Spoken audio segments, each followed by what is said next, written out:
لا إله إلا الله لا إله إلا الله. دنیا نے بہت محنت کر کے، کفار نے بڑی ہی پلاننگ کے ساتھ، منصوبہ بندی کے ساتھ، مہارت اور ذہانت کے ساتھ جو ہے مسلمانوں کو 4 چیزوں سے محروم کر دیا. ایک، مسلمانوں کو عربی زبان نہیں سیکھنے دیتے. جتنی بھی دنیا کے اندر غیر عربی مسلمان ہیں ان کے یہاں عربی زبان کے خلاف انتہائی پروپیگنڈا پایا جاتا ہے، عربی زبان نہیں سیکھنے دیتے. دوسرے نمبر پر جو ہے وہ ان کو قرآن اور سنت ان کے نصاب میں سے نکال دیا، نہ اسکول میں ہے، نہ کالج میں ہے، نہ کہیں کچھ نہیں ہے. ایک آدمی کہتے ہیں اسلامیات لازمی کی صورت میں 14 سال تک جو ہے وہ پڑھتا رہتا ہے اسلامیات، لیکن اس سے کہو کہ قرآن پاک کے ایک رکوع کا ترجمہ کر دو، نہیں کر سکتا. اگر اس سے کہو کہ جناب حدیث شریف یہ سامنے لکھی ہے، اس کا کیا مطلب ہے، بیان کر سکتا ہے؟ نہیں کر سکتا. اگر اس سے پوچھو کہ بھائی 14 سال اسلام پڑھا ہے، یہ بتاؤ کہ اگر 3 رکعت کے اندر امام جو ہے وہ بغیر بیٹھے کھڑا ہو گیا ہے، اب پیچھے سے لقمہ دینے والے کے لقمے کے نتیجے میں وہ دوبارہ بیٹھ جائے، نماز ٹوٹ جاتی ہے یا جاری رہتی ہے؟ وہ جواب نہیں دے سکتا کہ اس کو پتہ ہی نہیں ہے، اس نے دین نہیں پڑھا. اور پھر تیسری چیز جو ہے وہ یہ ہے کہ اس کو تاریخ اسلام جو ہے نا نہیں پڑھنے دی.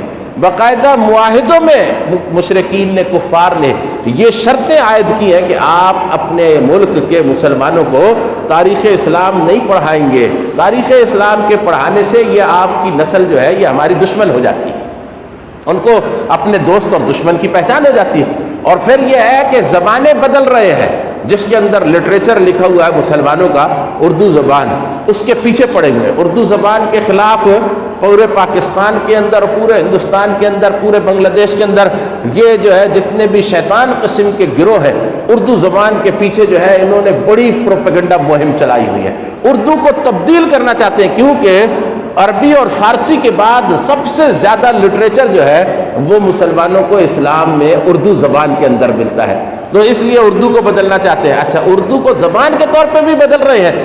اور ایک نیا کام جو ہے وہ کیا، نیا تو نہیں تھا، پرانا کام تھا، وہ اس سے پہلے جو ہے اسپین کے اندر بھی ہوا تھا اور اس کے بعد ترکی کے اندر بھی ہوا، اب ہندوستان کے اندر ہو رہا ہے کہ اردو کا رسم الخط تبدیل کر دیا. اب جو ہندوستان کے اندر نئی آنے والی نسل ہے وہ اردو رسم الخط کو نہیں جانتی، وہ اپنے باپ کا اپنے نام لکھا ہوا وصیت نامہ بھی نہیں پڑھ سکتی.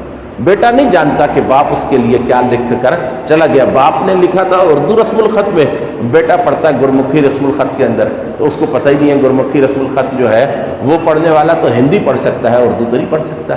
تو یہ سازشیں پوری دنیا کے اندر چل رہی ہیں مسلمانوں کے خلاف بڑی قوت کے ساتھ. ان میں سے ایک یہ ہے کہ اب یہ یہودی جو ہے ان کے بارے میں یہ کہا جا رہا ہے کہ یہ تو اللہ نے ان کو لکھ کر دے دیا تھا.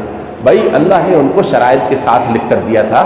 ایک دفعہ ایمان لانے کی شرط انہوں نے پوری نہیں کی، خدا نے دوسرا چانس دیا. پھر دوسرے چانس پر ایمان لانے کی شرط پر وہ پورے نہیں اترے، اللہ نے ان کو تیسرا چانس دیا. جب رسول کریم صلی اللہ علیہ وسلم کو انہوں نے جھٹلا دیا، آپ صلی اللہ علیہ وسلم کا انکار کر دیا، تو چانس ختم ہو گیا. اس لیے کہ آپ خاتم الانبیاء ہیں، آپ کے بعد اب کوئی نبی آئے گا ہی نہیں کہ یہودیوں کو ایک نیا چانس جو ہے وہ دیا جائے. اب یہودیت کے لیے کوئی چانس باقی نہیں رہا.